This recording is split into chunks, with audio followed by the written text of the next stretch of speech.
To help you out, we have here, Acme Bugnet has just now intercepted this phone conversation between Robo Crook and Carmen Sandiego. Listen up.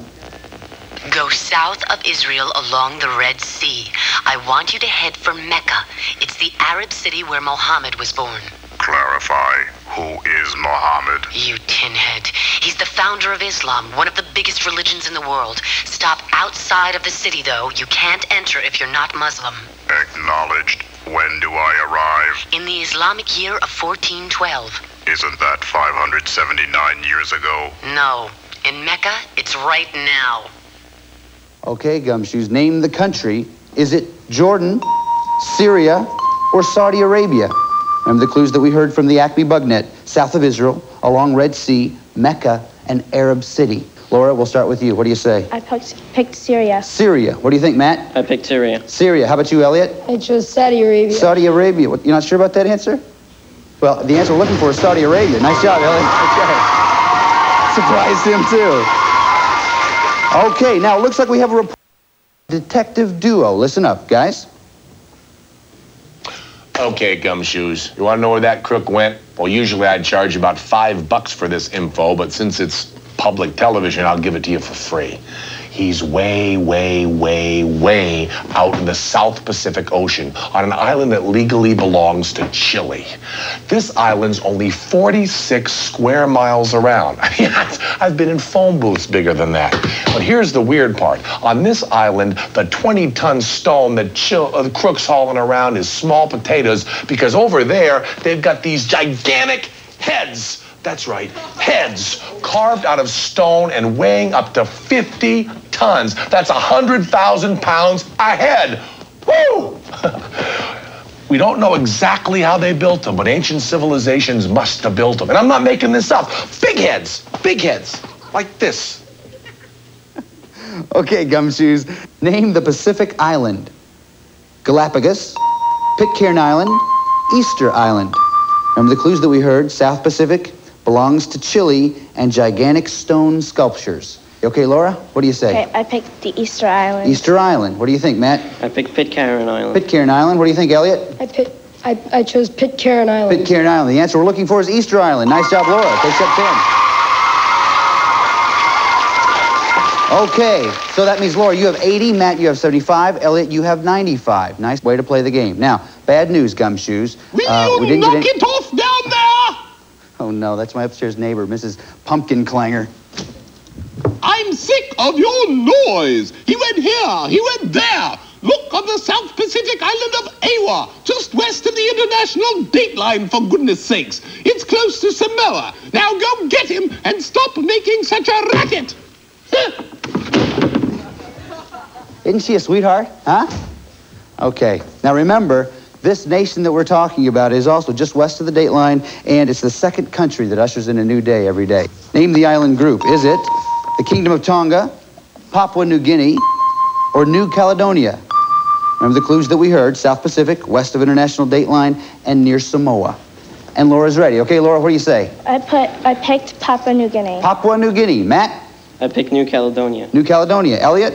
I chose Papua New Guinea. Papua New Guinea. The answer we're looking for is Kingdom of Tonga. Sorry, Gumshoes, so nobody's going to get anything on that. So that's okay, though. Laura, you have 80. Matt, you have 75. Elliot, you have 95. That's the way this needs to be done. So keep on the trail, keep on trying, and we're going to get ready now for our last and final clue of this round. Here's how this works. This means now it's time for you to make a decision. You can decide now how much you want to risk. If you're right, we'll add that amount to your score. If you're not right, we'll subtract it from your score. Now, you can risk 0, 10, 20, 30, 40, or 50 Acme crime bucks. Take a look right over here, if you will, please. Here's a portion of the world where we think Robo is headed. Now, if you know a lot about this part of the world, you may want to risk a lot. If you don't know very much about it, you don't want to risk quite so much. So take a look at this and think about it. Think about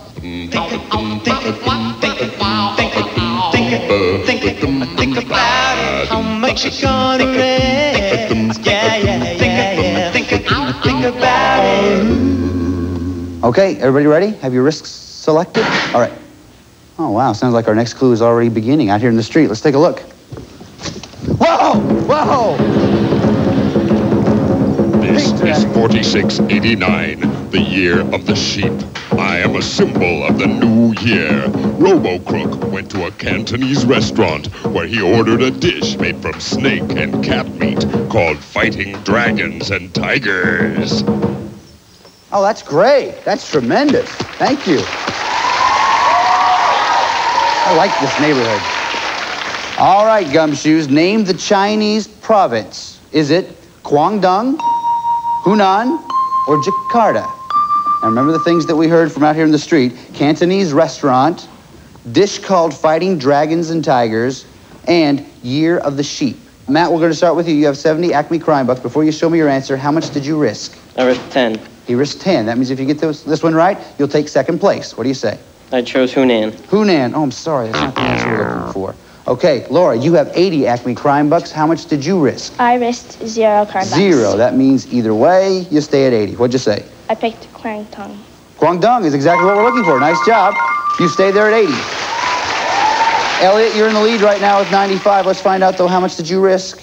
I risked 20 crime bucks. Okay, so let's see now. And what's your answer? Guangdong. Guangdong, nice job. That means Elliot and Laura, you're going on to the next round. Matt, listen, you're a great detective, man. Had some great stuff, but your luck just ran out today. We have put together a very special kit for you today, though. That's going to help you in your next case. Chief? Matt, it's the official Acme Crime Net travel kit, and it includes a World Traveler's Atlas, an official Carmen watch, a Carmen t-shirt, and a subscription to National Geographic World magazine. Thanks for all your good work on the case. And Matt, I salute you. Thanks a lot, Chief. Okay, Laura and Elliot, it's now time for you to go on and try to find Robo. We're going to try to go on to Guangdong and find it. But I want you to know we don't have our agents go out into the field unprepared. Chief, how about a briefing? All right.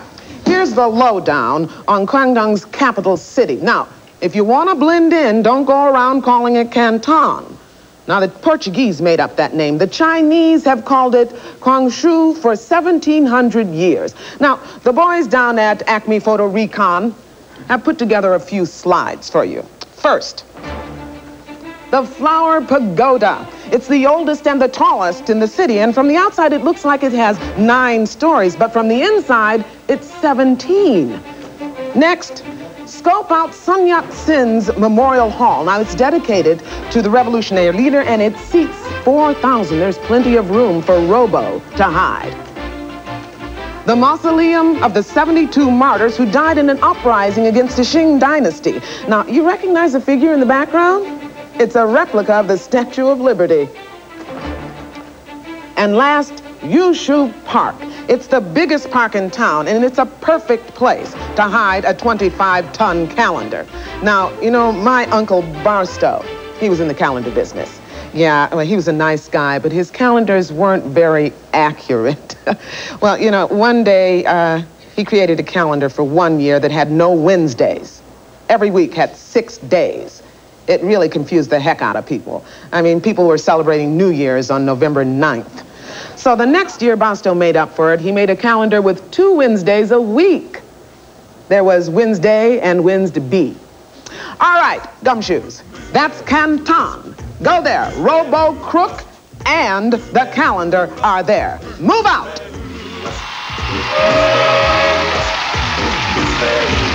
Come on, Gumshoes, let's go. Here we are, right here in Guangdong. Set down your suitcases here.